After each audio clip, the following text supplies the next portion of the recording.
నమస్కారం ఘంటారావానికి స్వాగతం. ముందుగా ప్రధానాంశాలు. ఢిల్లీలో రాహుల్ గాంధీతో సీఎం రేవంత్ రెడ్డి బృందం భేటీ. జూబ్లీహిల్స్ విజయంపై నేతల్ని అభినందించిన అగ్రనేత.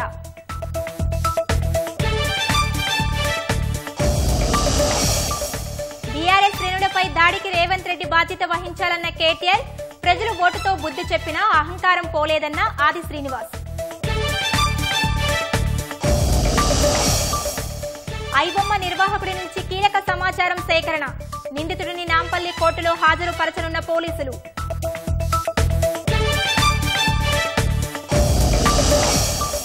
రాణా విష్ణుప్రియను విచారించిన సిఐడి సిట్. బెట్టింగ్ యాప్లకు ప్రచారం కేసులో ప్రశ్నల వర్షం.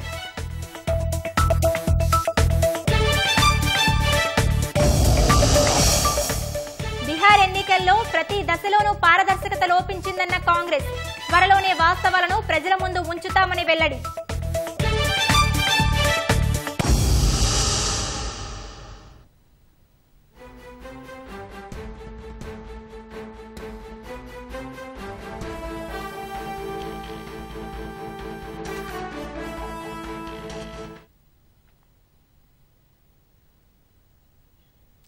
సీఎం రేవంత్ రెడ్డి ఢిల్లీలో అధిష్టానంతో సమావేశమయ్యారు. మరింత సమాచారం మా ప్రతినిధి తిరుపాల్ రెడ్డిని అడిగి తెలుసుకుందాం. తిరుపాల్, అధిష్టానంతో సీఎం భేటీకి సంబంధించిన తాజా సమాచారం ఏంటి?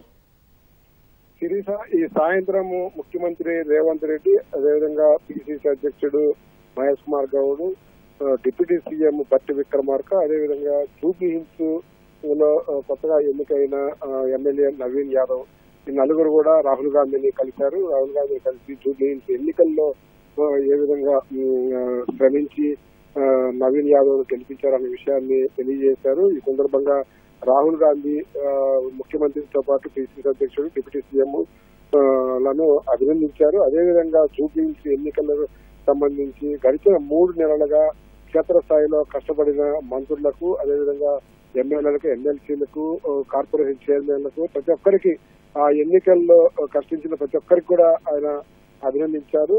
ఇదే స్ఫూర్తితో ఇదే విధంగా రాబోయే ఎన్నికల్లో కూడా కష్టపడి పనిచేయాలని చెప్పేసి రాహుల్ గాంధీ సూచించినట్టుగా తెలుస్తోంది. ప్రధానంగా త్వరలో రానున్న స్థానిక సంస్థల ఎన్నికలు, అదేవిధంగా జీహెచ్ఎంసీ ఎన్నికల్లో కూడా ఇదే విధంగా ఇప్పుడు జూబ్లీహిల్స్ ఎన్నికలకు ఏ విధంగా అయితే బీఆర్ఎస్ సిట్టింగ్ స్థానాన్ని కైవసం చేసుకోవడానికి కష్టపడ్డారు, అదేవిధంగా ప్రణాళికబద్ధంగా వ్యూహాత్మకంగా ముందుకు వెళ్ళినట్లయితే కూడా భవిష్యత్తులో జరగనున్న ఎన్నికల్లో కూడా కాంగ్రెస్ పార్టీ విజయం సాధిస్తుందని చెప్పేసి ఆశాభావం వ్యక్తం చేసినట్టుగా తెలుస్తోంది. ప్రధానంగా కాంగ్రెస్ పార్టీ గడిచిన 2 సంవత్సరాలలో అమలు చేస్తున్న సంక్షేమ అభివృద్ధి కార్యక్రమాలను ఇంటింటికి తీసుకెళ్లడంలో విజయం సాధించినట్లయితే దాదాపు ఓటర్లను అధికార పార్టీ వైపు తిప్పుకునేదానికి అవకాశం ఉంటుందని చెప్పి కూడా చెప్పినట్టుగా సమాచారం ఉండాలి. మొత్తం మీద చూసుకుంటే ఇక్కడ జూబ్లీహిల్స్ లో ఏ విధంగా కాంగ్రెస్ పార్టీ కష్టపడింది, మంత్రులను, ఎమ్మెల్యేలను అందరినీ కూడా ఒక తాటిపైకి తీసుకొచ్చి వాళ్ళకు ఒక నిర్దిష్టమైన ప్రణాళిక ఇచ్చి ఆ ప్రణాళికాబద్ధంగా పనిచేసేట్లు అన్ని తానై ముఖ్యమంత్రి ముందుండి నడిపించడము, క్షణము అక్కడున్న పరిస్థితులను తరచూ జూమ్ మీటింగుల్లో క్షేత్రస్థాయిలో ఉన్న నాయకులతో మాట్లాడడము, పిసిసి అధ్యక్షుడు, అదేవిధంగా రాష్ట్ర వ్యవహారాల ఇన్ఛార్జి మీనాక్షి నటరాజును, అదేవిధంగా డిప్యూటీ సీఎం మొత్తం నియోజకవర్గానికి కూడా అబ్జర్వర్ గా కొనసాగారు. వీళ్ళు ముగ్గురు కీలకంగా వ్యవహరించారని చెప్పొచ్చు. వీళ్ళు ముగ్గురు కూడా కొన్నిసార్లు అర్ధరాత్రి వరకు కూడా కూర్చొని అక్కడున్న పరిస్థితుల పైన సమీక్ష చేసుకొని వ్యూహాత్మకంగా ముందుకెళ్లారు. ప్రతిపక్షాలు చేస్తున్న ఎత్తులకు పై ఎత్తులు వేసుకుంటా ముందుకు వెళ్లడంలో వీళ్ళు సఫలీకృతం అయినారని చెప్పొచ్చును. ఇంత భారీ మెజార్టీతో నవీన్ యాదవ్ గెలవడాన్ని రాహుల్ గాంధీ అభినందించినట్టుగా పార్టీ వర్గాలు చెప్తున్నాయి. నవీన్ యాదవ్ అని కూడా ఈ సందర్భంగా అభినందించారు. అయితే మొత్తం మీద కాంగ్రెస్ పార్టీ బీఆర్ఎస్ సిట్టింగ్ స్థానాన్ని కైవసం చేసుకోవడానికి తీవ్ర కృషి చేయడమే కాకుండా జూబ్లీహిల్స్ నియోజకవర్గంలో అసలు కాంగ్రెస్ పార్టీనే లేదు, జీరోగా ఉంది. అలాంటి చోట కష్టపడి సంస్థాగతంగా పార్టీని బలోపేతం చేయడంతో పాటు అభ్యర్థిని గెలిపించుకొని రావడము అది అంత సులువు కాదు. అయినప్పటికీ కూడా అసాధ్యమైన సుసాధ్యం చేశారని చెప్పేసి రాహుల్ గాంధీ కొనియాడినట్టుగా సమాచారం ఉండాలి. ధన్యవాదాలు తిరుపాల్.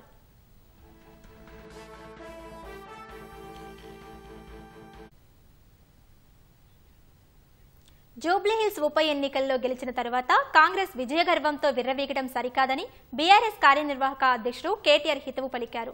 రహమత్ నగర్లో నిన్న రాత్రి దాడికి గురైన బీఆర్ఎస్ కార్యకర్త రాకేష్ ఇంటికి వెళ్లి పరామర్శించారు. ఈ ఉప ఎన్నికలో బీఆర్ఎస్ కార్యకర్తల పోరాటాన్ని అభినందించిన కేటీఆర్ జూబ్లీహిల్స్ ఫలితం తర్వాత బీఆర్ఎస్ శ్రేణులపై దాడులకు సీఎం రేవంత్ రెడ్డి బాధ్యత వహించాలన్నారు. అధికార పార్టీ చేసిన అరాచకాలు, అధికార పార్టీ దుర్మార్గాలు, ఎలక్షన్ కమిషన్ చేష్టలుడిగి కళ్ళప్పగిచ్చి చూసిన వైనం ఎన్నిటి ఫలితంగా మేము నిన్నటి ఎన్నికల్లో సాంకేతికంగా ఓడిపోవడం జరిగింది. కానీ ఎన్నికల ఫలితాలు వచ్చి 24 గంటలు కాకముందే మా పార్టీ కార్యకర్తలు, నాయకుల మీద గూండాయిజానికి, రౌడీయిజానికి కాంగ్రెస్ పార్టీ గజారుడు రాజకీయాలు చేస్తుందో, ఒక ఉప ఎన్నికల్లో గెలిచిన తర్వాత ఎక్కడన్నా మా ప్రభుత్వ హయాంలో మా కార్యకర్తలు కానీ మా పార్టీ నాయకులు కానీ హద్దులు దాటి ఈ రకంగా ప్రవర్తించారా ఒక్కసారి గుర్తు తెచ్చుకోండి. 7 ఉప ఎన్నికల్లో, 2 కార్పొరేషన్ ఎన్నికల్లో, జిల్లా పరిషత్ ఎన్నికల్లో గెలిచిన తర్వాత విజయ గర్వంతో విర్రవీగి మీ వాళ్ళు ప్రవర్తించినట్టుగా చిల్లరగా ప్రవర్తించుంటే మీరు ఎక్కడ ఉండేటోళ్ళు ఆలోచించుకోండి. ఎన్నికలు అయిపోయిన తర్వాత కూడా ఈ రకంగా కక్షపూరితంగా వ్యవహారం చేస్తాం, ఈ రకంగా రాజకీయం చేస్తాం, రౌడీజం చేస్తామంటే తెలంగాణ ప్రజలు అన్ని చూస్తున్నారు. తగిన సందర్భంలో తగిన విధంగా బుద్ధి చెప్తారు. ఇది సాంకేతికంగా వాళ్ళు గెలిచారు తప్ప ఇంత రిగ్గింగ్, ఇన్ని దొంగ ఓట్లు, ఇన్ని పైసలు, ఇన్ని చీరలు, ఎన్ని డబ్బులు పంచారు, ఎన్ని కుక్కర్లు పంచారు, ఎన్ని రకాల తాయిలాలు పంచారు, ఎన్ని ఆపసోపాలు పడ్డారు, చివరికి అరకొర మెజారిటీతో ఇన్ని దొంగ ఓట్లు వేయించుకుంటే ఇంత రిగ్గింగ్ చేస్తే చావు తప్పి కన్నులోటు పోయినట్టు గెలిచినారు. కార్యకర్తల విషయంలో మాత్రం ఎక్కడ ఎవరికి ఏ అన్యాయం జరిగినా తప్పకుండా ఇదే రకంగా వాళ్ళ ఇంటి ముందుకు వస్తాం. కానీ ఖచ్చితంగా ఈ రోజు జరిగిన ఈ దాడికి కాంగ్రెస్ బాధ్యత తీసుకోవాలి. మరి కాంగ్రెస్ పార్టీగా ముఖ్యమంత్రి రేవంత్ రెడ్డి బాధ్యత తీసుకోవాలి. కేటీఆర్ వ్యాఖ్యలపై కాంగ్రెస్ నాయకులు విమర్శలు గుప్పించారు. చింత చచ్చినా పులుపు చావట్లేదు అన్నట్లుగా కేటీఆర్ వ్యవహార శైలి ఉందని ప్రభుత్వ విప్ ఆది శ్రీనివాస్ అన్నారు. జూబ్లీహిల్స్ ఉప ఎన్నికల్లో చావుదెబ్బ కొట్టినా కేటీఆర్ అహంకారం ఇసుమంతైనా తగ్గలేదని ఎమ్మెల్సీ అద్దంకి దయాకర్ ధ్వజమెత్తారు. సోషల్ మీడియాలో తప్పుడు ప్రచారం, ఫేస్ సర్వేల పేరుతో మైండ్ గేమ్లు ప్లే చేసిన జనం చీకొట్టారని దుయ్యబట్టారు. స్థానిక ఎన్నికలలో కూడా ఓడిపోతామనే భయం పట్టుకుందని పేర్కొన్నారు. జూబ్లీహిల్స్ ఎన్నికల్లో ప్రజలు చిత్తుగా ఓడించినప్పటికీ ఓటమి చెంది 12 గంటలు కాకంటే ముందే మీడియా ముందుకు వచ్చి తన అహంకారాన్ని చూపిస్తున్న పరిస్థితి చూస్తుంటే, ప్రజల అభిమానాన్ని చూరుకొని మీ ముందుకు పోతా ఉంటే ఎందుకు మీరు ఇంకా అహంకారాన్ని తగ్గించుకుంటలేరండి? కొద్ది రోజులు మీరు ఏం మాట్లాడకుండా ఉండుంటేనే మీ బీఆర్ఎస్ పార్టీ బతుకుతుంది తప్ప మీ సొంత చెల్లి వేసిన ప్రశ్నకు ముందు సమాధానం చెప్పు. కర్మ ఇస్ బ్యాక్ అన్నటువంటి దానికి సమాధానం చెప్పుకో. స్థానిక సంస్థల ఎన్నికల్లో కూడా జీరోకే పరిమితమని చెప్పినటువంటి ఒక భయం ఇప్పటి నుంచి మిమ్మల్ని వెన్నాడుతున్నట్టుంది. బీఆర్ఎస్ ఓడిపోగానే ఆ ఓటమికి కారణం తాను కాదని తప్పించుకోవటం హరీష్ రావు నైజమని తెలంగాణ జాగృతి అధ్యక్షురాలు కవిత ఆరోపించారు. ఇందులో భాగంగానే హరీష్ రావు భజన బృందం ప్రచారం మొదలుపెట్టిందని విమర్శించారు. హరీష్ రావు గురించి తెలిసి గట్టిగా మాట్లాడినందుకే తనను పార్టీ నుంచి బయటపడేశారన్నారు. కేటీఆర్ హరీష్ రావు పేరుకే కృష్ణాంజలిని ట్వీట్ చేసుకోవటం తప్ప క్షేత్రస్థాయిలో పనిచేయడం లేదని ధ్వజమెత్తారు. ప్రజా సమస్యలపై క్షేత్రస్థాయిలో పనిచేసి ఉంటే జూబ్లీహిల్స్ ఉప ఎన్నికలో ఫలితం మరో విధంగా ఉండేదన్నారు. ఇండిపెండెంట్ లో వచ్చిన దగ్గరికి అక్క ఇట్లా మేము విత్డ్రా చేసుకుంటాము, ఎవరికి సపోర్ట్ చేయమంటారని అడిగారు. నేనన్నా నాకు సంబంధం లేదు బై జూబ్లీహిల్స్ ఎన్నిక, మీరు ఎవరి దగ్గరికి అన్న పోండి అని చెప్పి వాళ్ళు చక్కగా హరీష్ అన్న దగ్గర పోయారు. తర్వాత వాళ్ళు చెప్పిన ముచ్చట నేను నాకు తెలియదు. హరీష్ రావు కూడా అదే ఆన్సర్ చెప్పారట, మీ ఇష్టంపై ఎవరికైనా వేసుకోరు అన్నారట. అంటే బీఆర్ఎస్ మోసం చేసినట్టే కదా. అంతకన్నా ముందే ఏం చేసిరు హరీష్ రావు గారు? ఎలక్షన్ పెట్టక ముందే ఇవ్వకి పలానా క్యాండిడేట్ ని పెడితే మీకు సపోర్ట్ చేస్తా కాంగ్రెస్ కానీ చెప్పపిరట పైకి. అన్ఫార్చునేట్ వారి తండ్రి గారు చనిపోయినారు. అయితే వారు లోపల ఉన్నారు ఇంట్లో. అక్కడి నుంచి కూడా ఎలక్షన్ అవుతున్న సమయంలో టెలికాన్ఫరెన్స్ అవి పెట్టి మాట్లాడారు. అప్పుడు హరీష్ రావు గారి భజన పరులంతా ఏం బిల్డప్ ఇచ్చిరు, హరీష్ అన్న ఇంత కష్టంలో కూడా పార్టీ కోసం నిలబడి టెలికాన్ఫరెన్స్ పెడుతున్నారు అన్నారు. రిజల్ట్ ఉల్టాయే వరకు ఏం భజన మొదలుపెట్టింది నిన్నటి నుంచి. హరీష్ అన్న లేకపోయి హరీష్ అన్న ఉంటే అసలు సో ఇంటి దొంగని ఈశ్వరుడైనా పట్టలేడు అన్నట్టు చాలా టైం పట్టింది. నేను ఒకటే అంటున్నా, ఒక పక్క రామన్న సోషల్ మీడియా ట్విట్టర్ ఇచ్చిపెట్టి గ్రౌండ్లకు రావాలి, వస్తే బాగుంటుంది ప్రజలకు. ఇంకో పక్క హరీష్ అన్న మోసం చేయడం బంద్ చేసి నువ్వు కృష్ణునివా నువ్వు అర్జున్వా ఏందో డిసైడ్ చేసుకొని ఆ పాత్ర ఏందో స్ట్రేట్ ఫార్వర్డ్ చేయాలి. వీళ్ళు పేరుకు కృష్ణార్జునాలు పెట్టుకుంటారు, ఒకరి మీద ఒకరి బాణం వేసుకుంటే పాపం బలైతే ఎవరే టీఆర్ఎస్ కార్యకర్తలు కదా. ప్రభుత్వం వచ్చే వారం మరో 2,100 కోట్ల రూపాయలు రుణాల ద్వారా సమీకరించుకోనుంది. ఈ మేరకు ఆర్థిక శాఖ రిజర్వ్ బ్యాంకు ద్వారా బాండ్లు విడుదల చేసింది. 1,100 కోట్ల రూపాయల విలువైన బాండ్లను 26 సంవత్సరాల కాలపరిమితి, 1,000 కోట్ల రూపాయల బాండ్లను 27 ఏళ్ల కాలపరిమితితో జారీ చేశారు. ఈ బాండ్లను ఆర్బీఐ వచ్చే మంగళవారం వేలం వేయనుంది. వేలం తర్వాత ఆ మొత్తం ఖజానాకు సమకూరుతుంది. ప్రస్తుత ఆర్థిక సంవత్సరం 2025-26 ఆర్థిక సంవత్సరంలో రాష్ట్ర ప్రభుత్వం ఇప్పటి వరకు 52,900 కోట్ల రూపాయలను అప్పుల ద్వారా సమీకరించుకుంది. ఇప్పుడు తీసుకునే రుణంతో ఆ మొత్తం 55,000 కోట్ల రూపాయలకు చేరనుంది. పత్తి రైతుల సమస్యలను పరిష్కరించాలని డిమాండ్ చేస్తూ ఆసిఫాబాద్ జిల్లాలో భారీ ర్యాలీ నిర్వహించారు. అనంతరం కలెక్టరేట్ ముట్టడి కార్యక్రమాన్ని రైతులు చేపట్టారు. కలెక్టర్ కార్యాలయంలోకి వెళ్లేందుకు ప్రయత్నించగా పోలీసులకు రైతులకు వాగ్వాదం జరిగి ఉద్రిక్తత వాతావరణం నెలకొంది. పత్తి రైతులకు గిట్టుబాటు ధర కల్పించాలని ఎమ్మెల్యే కోవాలక్ష్మి కోరారు. కపాస్ కిసాన్ యాప్ పనిచేయకపోవడంతో రైతులు పత్తి అమ్ముకోవడానికి కష్టాలు ఎదుర్కొంటున్నారని పేర్కొన్నారు. వెంటనే యాప్ ఆపివేయాలని డిమాండ్ చేశారు. గిట్టుబాటు ధర కల్పించేంత వరకు రైతుల తరపున పోరాడతానని కోవాలక్ష్మి అన్నారు. అనంతరం జిల్లా పాలనాధికారి వెంకటేష్ దోత్రేకు వినతి పత్రం ఇచ్చారు. నల్గొండ జిల్లా నాగార్జున సాగర్ ప్రభుత్వ ఆసుపత్రిలో వైద్యం వికటించి 17 మంది చిన్నారులు అస్వస్థతకు గురయ్యారు. వైరల్ ఫీవర్తో బాధపడుతున్న చిన్నారులు ఇటీవల ఆసుపత్రిలో చేరారు. చికిత్సలో భాగంగా వైద్యులు రోజువారీగా అందించే ఇంజెక్షన్ వేశారు. అయితే అరగంట తరువాత చిన్నారులకు విపరీతమైన చలి జ్వరం, వాంతులు, విరేచనాలు అయ్యాయి. అప్రమత్తమైన డాక్టర్లు 17 మందిని ఐసీయూకు తరలించి వైద్యం అందిస్తున్నారు. విషయం తెలుసుకున్న మిర్యాలగూడ సబ్ కలెక్టర్ అమిత్ నారాయణ్ పిల్లలను పరామర్శించారు. మెరుగైన వైద్యం అందించాలని వైద్యులకు సూచించారు. ఘటనపై విచారణకు ఆదేశాలు జారీ చేశారు.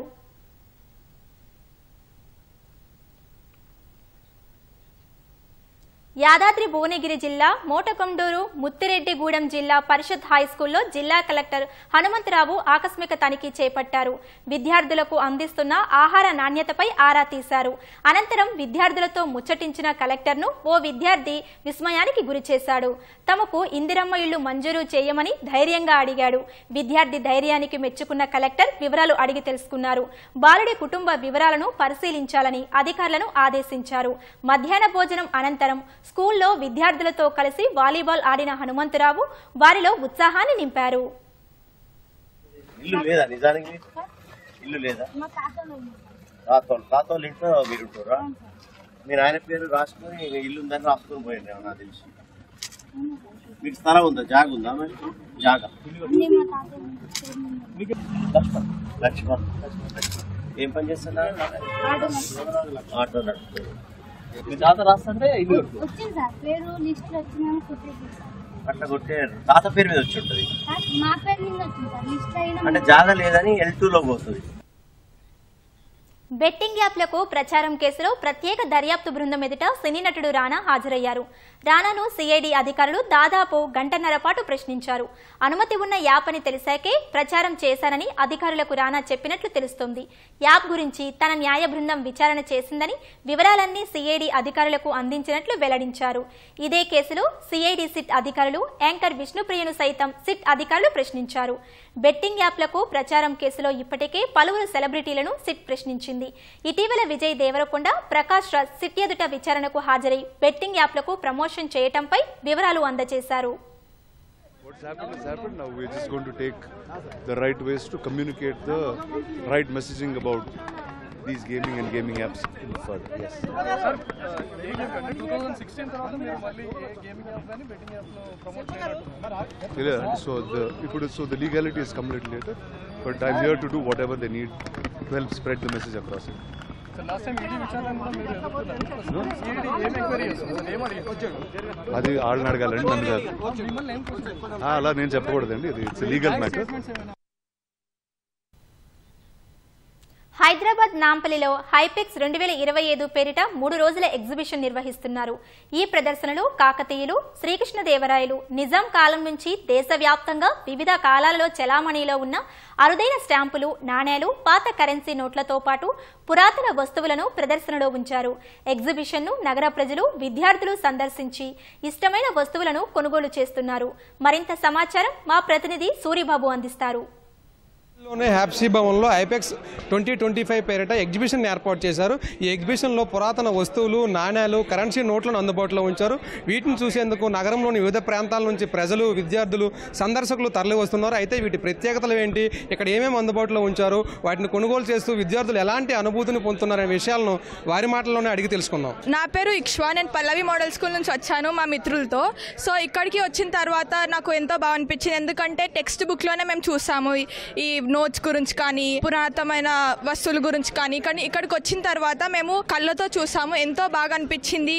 ఇట్లా బాగా కలెక్ట్ చేసి ఇంకా ఇంట్రెస్ట్ చాలా వచ్చింది. Before I did not have interest on these coins, but after coming here it's like amazing experience and I buy these coins for just 10 and 20 rupees. So it's a very good experience here. I really enjoyed this museum and this exhibition.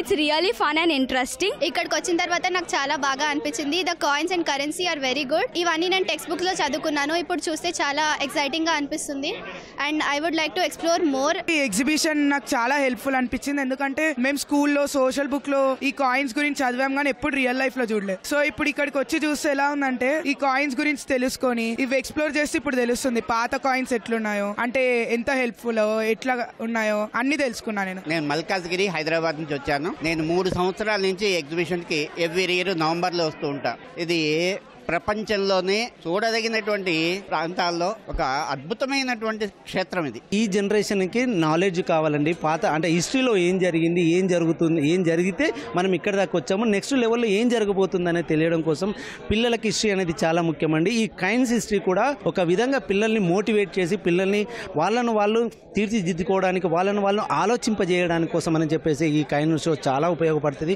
హిస్టరీలో ఏం జరిగిందో తెలియడం కోసం present next ఫ్యూచర్లో పిల్లలకు తెలియడం కోసం అనేది ఇలాంటివి ఉంటే పిల్లల నాలెడ్జ్ అంతా బాగుంటుందని. నాంపల్లి ఐపెక్స్ ఎగ్జిబిషన్లో పురాతన వస్తువులతో పాటు నిజాం అలాగే శ్రీకృష్ణ దేవరాయల కాలంలోని కరెన్సీ నోట్లను, కాయిన్స్ను కూడా ఇక్కడికి వచ్చిన విద్యార్థులు, స్థానికులందరూ కూడా చూసి ఆనందం వ్యక్తం చేస్తున్నారు. అలాగే ఇక్కడ ప్రదర్శనలో ఉంచిన వాటిని, వారికి అవసరమైన వాటిని కొనుగోలు కూడా చేస్తున్నారు. 3 రోజుల పాటు ఎగ్జిబిషన్ జరగనుందని నిర్వాహకులు చెప్పారు. ఇక్కడికి వచ్చి వారందరూ కూడా పురాతన వస్తువులు అలాగే కరెన్సీ నోట్లు కూడా చూడాలని, అలాగే అవసరమైతే వాటిని కొనుగోలు చేయాలని కూడా సూచిస్తున్నారు. వీడియో జర్నలిస్ట్ చిరంజీవితో సూరిబాబు, ఈటీవీ న్యూస్, హైదరాబాద్ నుంచి. నిజామాబాద్ పాత కలెక్టరేట్ మైదానంలో 2 రోజుల పాటు జరిగే ఈటీవీ ఈనాడు ఆటో ఎక్స్పో సిసిస్ సాయి చైతన్య ప్రారంభించారు. అనంతరం అక్కడి స్టాళ్లను ప్రదర్శించి అందులో ప్రదర్శించిన వాహనాలను పరిశీలించారు. ఆటో ఎక్స్పోలో ఏర్పాటు చేసిన 25 స్టాళ్లలోని వాహనాల ప్రత్యేకతలను సిబ్బంది సిపికి వివరించారు. పలు కంపెనీలకు చెందిన బైక్లు, కార్లు ఒకే చోట అందుబాటులో ఉంచారని, తద్వారా కొనుగోలుదారులకి మంచి వాహనం ఎంచుకునే అవకాశం దక్కిందని సిపి పేర్కొన్నారు. వాహనాలు కొనుగోలు చేసిన వారికి అందులోని అధునాతన ఫీచర్ల గురించి తప్పకుండా చెప్పాలని ఆయా కంపెనీల నిర్వాహకులకు సూచించారు. ఈ ఆటో ఎక్స్పో ద్వారా ఏంటంటే ప్రతి ఒక్క వినియోగదారుడు కానీ ఎవరైనా కస్టమర్ ఎవరైనా కొనాలని అనుకుంటే డిఫరెంట్ వెరైటీస్ ఆఫ్ వెహికల్స్ని అన్నీ ఒక దగ్గరే ఉండి వాళ్ళు కంపేర్ చేసుకోవడానికి, వాళ్ళకి బడ్జెట్లోకి, వాళ్ళకున్న ఫెసిలిటీస్కి, వాటిన్న రిక్వైర్మెంట్స్కి ఏది సూటబుల్ అనేది క్లియర్గా తెలుసుకుంటుంది. సో దానికోసం ఇది మంచి ప్లాట్ఫామ్. ఎవరైనా కస్టమర్ ఏమైనా వెహికల్ కొనడానికి వస్తే దాని యొక్క సేఫ్టీ ఫీచర్స్ ఏవైతే ఉన్నాయో ప్రతి ఒక్కటి క్షుణ్ణంగా వాళ్ళకి ఎక్స్ప్లెయిన్ చేయాలి. దానివల్ల వచ్చే లాభాలు ఏంటి వాళ్ళకి ఎక్స్ప్లెయిన్ చేయాలి. అట్లానే 2 వీలర్స్, ముఖ్యంగా 2 వీలర్ రైడర్స్కి అమ్మే వాళ్ళకి ఏంటి అంటే హెల్మెట్ యొక్క ఇంపార్టెన్స్, తర్వాత స్పీడ్ లిమిట్ యొక్క ఇంపార్టెన్స్ కూడా ఎక్స్ప్లెయిన్ చేయాలని కోరుకున్నాము. ఐబొమ్మ నిర్వాహకుడు ఇమ్మడి రవి నుంచి సైబర్ క్రైమ్ పోలీసులు కీలక సమాచారం సేకరించారు. నాంపల్లి కోర్టులో ఇమ్మడి రవిని పోలీసులు హాజరుపరచనున్నారు. ఐబొమ్మ వెబ్సైట్ సర్వర్ నుంచి సమాచారం సేకరించిన పోలీసులు కూకట్పల్లిలోని అతని నివాసంలో వందల హార్డ్ డిస్కులు స్వాధీనం చేసుకున్నారు. సినిమాలను పైరసీ చేసి కోట్ల రూపాయలు సంపాదించినట్లు గుర్తించిన పోలీసులు నిందితుడు విశాఖవాసిగా తెలిపారు.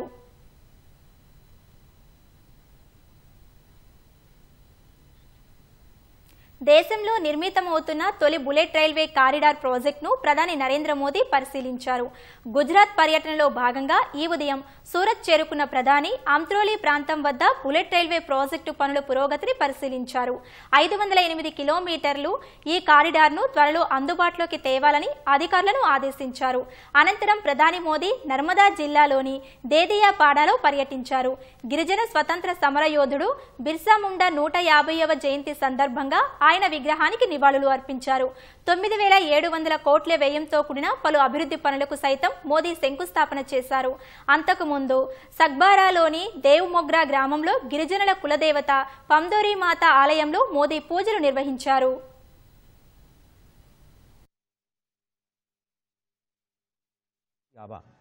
नाम से पुकारा जाता है भगवान बिरसा।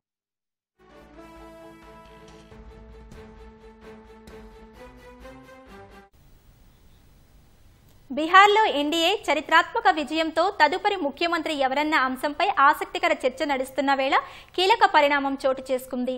ఎన్డీఏలోని కీలక పార్టీ రామ్ విలాస్ లోక్ జన్ శక్తి అధినేత చిరాగ్ పాస్వాన్ జేడీయూ చీఫ్ ప్రస్తుత సీఎం నితీష్ కుమార్తో భేటీ అయ్యారు. నితీష్ నేతృత్వంలో ఎన్డీఏ ఘన విజయాన్ని అందుకుందని, అందుకే అభినందించడానికి వెళ్లాలని చిరాగ్ పాస్వాన్ తెలిపారు. అయితే డిప్యూటీ సీఎం పదవి తనకు ఇవ్వాలని కోరేందుకే చిరాగ్ వెళ్లినట్లు ప్రచారం జరుగుతుంది. మరోవైపు పట్నాలోని బీజేపీ ప్రధాన కార్యాలయంతో పాటు చాలా ప్రాంతాలలో జేడీయూ అనుకూల పోస్టర్లు వెలిశాయి. నితీష్ కుమార్ చిత్రాలతో టైగర్ అభి జిందా హై, పిక్చర్ అభి బాకీ హై అని పేర్కొంటూ ఫ్లెక్సీలు దర్శనమిస్తున్నాయి. ఈసారి ముఖ్యమంత్రి పదవి కోసం బీజేపీ పట్టుబడుతుందన్న వార్తలు వస్తున్న వేళ జేడీయూ పోస్టర్లు ఆసక్తికరంగా మారాయి. బీహార్ ఎన్నికల్లో ఎన్డీఏ 202 స్థానాలలో విజయం సాధించింది. చెరో 101 స్థానాలలో పోటీ చేయగా బీజేపీ 89, జేడీయూ 85 స్థానాలను కైవసం చేసుకున్నాయి. బీహార్ ఎన్నికల్లో ఎన్డీఏ గెలుపొందిన వేళ బీజేపీ తన దృష్టిని రాష్ట్రంలోని రెబల్స్ పైకి మళ్లించింది. పార్టీ వ్యతిరేక కార్యకలాపాలకు పాల్పడినందుకు గాను కేంద్ర మాజీ మంత్రి ఆర్కే సింగ్ సహా మరో 2 నేతలను సస్పెండ్ చేసింది. పార్టీ నుంచి వారిని ఎందుకు బహిష్కరించకూడదో వారంలోపు వివరణ ఇవ్వాలంటూ 3 నేతలకు బీజేపీ షోకాజ్ నోటీసులు జారీ చేసింది. సదరు నేతలు పార్టీ వ్యతిరేక కార్యకలాపాలకు పాల్పడుతుండటం వల్ల పలు బీజేపీకి నష్టం వాటిల్లిందని, పార్టీ దీనిని తీవ్రంగా పరిగణించిందని నోటీసుల్లో పేర్కొంది. అందువల్లే శాసనమండలి సభ్యుడు అశోక్ అగర్వాల్, కతిహార్ మేయర్ ఉషా అగర్వాల్, కేంద్ర మాజీ మంత్రి ఆర్కే సింగ్లను పార్టీ నుంచి సస్పెండ్ చేస్తున్నట్లు తెలిపింది. ఆర్కే సింగ్ గతంలో మాజీ దౌత్యవేత్తగా పనిచేశారు. మాజీ ప్రధాని మన్మోహన్ సింగ్ హయాంలో హోం కార్యదర్శిగాను విధులు నిర్వహించారు. 2013లో బీజేపీలో చేరారు. 2014 నుండి 2019లో జరిగిన లోక్సభ ఎన్నికలలో 2 సార్లు ఆరా నుంచి ఎంపీగా ఎన్నికయ్యారు. 2024 ఎన్నికలలో బీహార్లోని ఆరా నియోజకవర్గం నుంచి పోటీ చేసి ఓడిపోయినప్పటి నుంచి ఆర్కే సింగ్ బీజేపీ కేంద్ర ప్రభుత్వంపై పలు విమర్శనాత్మక వ్యాఖ్యలు చేశారు. ఈ నేపథ్యంలో పార్టీ నాయకత్వం చర్యలు తీసుకుంది. బీహార్ ఎన్నికల ప్రక్రియలో ఈసీ పాత్రపై కాంగ్రెస్ ప్రశ్నలు సంధించింది. ఓటరు జాబితా నుంచి ప్రతి దశలోనూ పారదర్శకత లోపించిందని పేర్కొంది. ఓట్ల చోరీ ద్వారానే బీహార్లో ఎన్డీఏ గెలిచిందని ఆరోపించింది. మరోవైపు పార్టీ పేలవ పనితీరుపై రాహుల్ గాంధీ మల్లికార్జున ఖర్గే నివాసానికి వెళ్లి చర్చించినట్లు తెలిసింది. ఈ భేటీలో కాంగ్రెస్ ప్రధాన కార్యదర్శి కేసీ వేణుగోపాల్, కోశాధికారి అజయ్ మాకెన్ పాల్గొన్నారు. బీహార్ అసెంబ్లీ ఎన్నికల ఫలితాలు నమ్మశక్యంగా లేవని కేసీ వేణుగోపాల్ అన్నారు. ఈ ఫలితాలను అక్కడి ప్రజలు కూడా విశ్వసించడం లేదని వెల్లడించారు. దేశ చరిత్రలో ఎప్పుడూ ఒక పార్టీకి 90% పైగా స్ట్రైక్ రేట్ రాలేదని చెప్పారు. బీహార్ వ్యాప్తంగా డేటా సేకరించి త్వరలోనే వాస్తవాలను ప్రజల ముందు ఉంచుతామని వెల్లడించారు. ఈసీ ఒక పార్టీకి అనుకూలంగా పనిచేస్తుందని ఆరోపించారు. బీహార్ ఫలితాలు ఆశ్చర్యాన్ని కలిగించాయని ఇప్పటికే రాహుల్ గాంధీ పేర్కొన్నారు. బీహార్ అసెంబ్లీ ఎన్నికలలో ఘోర ఓటమి తరువాత రాష్ట్రీయ జనతాదళ్ ఆర్జేడీ తొలిసారి స్పందించింది. రాజకీయ ప్రయాణంలో గెలుపోటములు అనివార్యమని ఎక్స్ వేదికగా పేర్కొంది. ప్రజాసేవ అనేది నిరంతరం ప్రక్రియ అని, అంతంలేని ప్రయాణమని తెలిపింది. ఈ ప్రయాణంలో ఎత్తుపల్లాలు సహజమేనని రాసుకొచ్చింది. గెలుపులో అహంకారం ఉండదని, అలాగే ఓటమి బాధ లేదని వెల్లడించింది. ఆర్జేడీ అనేది పేదల పార్టీ అని పేర్కొంది. పేదల తరపున తమ గొంతుకును వినిపిస్తూనే ఉంటామని ఆర్జేడీ స్పష్టం చేసింది. ఉగ్రవాద సమస్యలతో సంబంధాలు కలిగిన డాక్టర్లకు అడ్డాగా మారిన అల్ ఫలాహ్ యూనివర్సిటీలో మరో 2 వైద్యులను పోలీసులు అరెస్టు చేశారు. ఒక డాక్టర్ పేరు ముస్తాక్ కాగా మరొకరు మహమ్మద్ అని పోలీసులు తెలిపారు. ఢిల్లీ స్పెషల్ సెల్ పోలీసులు కేంద్ర సంస్థల సమన్వయంతో హర్యానాలోని పలు చోట్ల దాడులు నిర్వహించి మొత్తం 5 అనుమానితులను అదుపులోకి తీసుకున్నారు. అరెస్టైన 2 డాక్టర్లలో ఒకరు ఢిల్లీ పేలుడు ఘటనకు ఒకరోజు ముందు ఢిల్లీలోని ఎయిమ్స్ కు ఇంటర్వ్యూ కోసం వెళ్లినట్లు పోలీసులు గుర్తించారు. ఈ 2 అనుమానిత వైద్యులకు పేలుళ్ల కుట్రలో హస్తం ఉందా లేదా అనే కోణంలో దర్యాప్తు చేయనున్నట్లు చెప్పారు. లైసెన్స్ లేకుండా ఎన్పీకే ఎరువులను అమ్మినందుకు నూహ్లో దినేష్ అలియాస్ డబ్బు అనే వ్యక్తిని అరెస్టు చేశారు.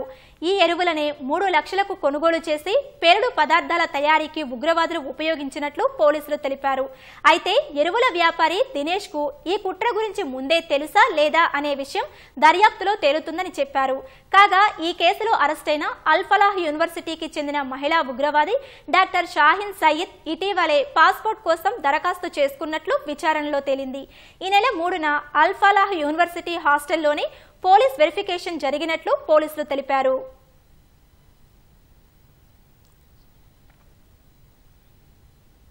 జమ్మూ కశ్మీర్లోని నౌగాం పోలీస్ స్టేషన్ వద్ద జరిగిన పేలుడు వెనుక ఉగ్రకుట్ర ఉందంటూ జరుగుతున్న ప్రచారాలను కేంద్రం తోసిపుచ్చింది. ఈ ఘటన ప్రమాదవశాత్తు జరిగినట్లు కేంద్ర హోంమంత్రిత్వ శాఖ ఓ ప్రకటన విడుదల చేసింది. ఈ ప్రమాదంపై ఊహాగానాలు వ్యాప్తి చేయవద్దని విజ్ఞప్తి చేసింది. ఈ ఘటనపై సమగ్ర దర్యాప్తునకు ఆదేశించినట్లు జమ్మూ కశ్మీర్ లెఫ్టినెంట్ గవర్నర్ మనోజ్ సిన్హా తెలిపారు. జమ్మూ కశ్మీర్ శ్రీనగర్ శివారులోని నౌగాం పోలీస్ స్టేషన్ వద్ద పేలుడు ఘటనలో మృతుల సంఖ్య 9కి పెరిగింది. మరో 27 మంది గాయపడ్డారు. మృతుల్లో 3 ఫోరెన్సిక్ సిబ్బంది, 2 పోలీసులు, రెవెన్యూ శాఖ సిబ్బంది, 1 తహసీల్దార్, రాష్ట్ర దర్యాప్తు సంస్థ అధికారి, ఓ టైలర్ ఉన్నట్లు అధికారులు చెప్పారు. ఇటీవల హర్యానాలోని ఫరీదాబాద్ లో వైట్ కాలర్ టెర్రర్ మాడ్యూల్ కు సంబంధించి పెద్ద ఎత్తున పేలుడు పదార్థాలు స్వాధీనం చేసుకున్నారు. వాటిని శ్రీనగర్ కు తరలించారు. తాజాగా వాటి నుంచి నమూనాలు సేకరిస్తుండగా ప్రమాదవశాత్తు ఈ విస్ఫోటనం జరిగిందని అధికారులు తెలిపారు. ఈ ఘటనలో పోలీస్ స్టేషన్ పూర్తిగా దెబ్బతినగా పక్కనున్న భవనాలు స్వల్పంగా ధ్వంసమయ్యాయి.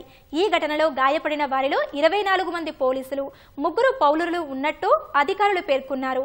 ఈ విస్ఫోటనం నేపథ్యంలో భద్రతను మరింత కట్టుదిట్టం చేసినట్లు చెప్పారు. అటు ఈ ఘటన ప్రమాదవశాత్తు జరిగినట్లు కేంద్ర హోంశాఖ పేర్కొంది. ఈ మేరకు Jammu Kashmir division joint secretary Prashant Lokhande ఒక ప్రకటన విడుదల చేశారు. పేలుడు జరిగిన ప్రాంతాన్ని CRPF IG Pawan Kumar, Jammu Kashmir DGP Nalin Prabhat పరిశీలించారు. ఉగ్రకుట్ర ఉందంటూ జరుగుతున్న ప్రచారాన్ని తోసిపుచ్చారు. ఇది ప్రమాదం మాత్రమేనని డీజీపీ వెల్లడించారు. ఫరీదాబాద్ నుంచి పెద్ద మొత్తంలో స్వాధీనం చేసుకున్న పేలుడు పదార్థాలను ఫోరెన్సిక్ పరీక్ష కోసం పంపేందుకు సిద్ధమైనట్లు తెలిపారు. ఆ పేలుడు పదార్థాలు సున్నితంగా ఉన్న నేపథ్యంలో సిబ్బంది అత్యంత జాగ్రత్తగా ఉన్నప్పటికీ దురదృష్టవశాత్తు పేలుడు జరిగిందన్నారు. దీనిపై అనవసర ఊహాగానాలు చేయవద్దని విజ్ఞప్తి చేశారు.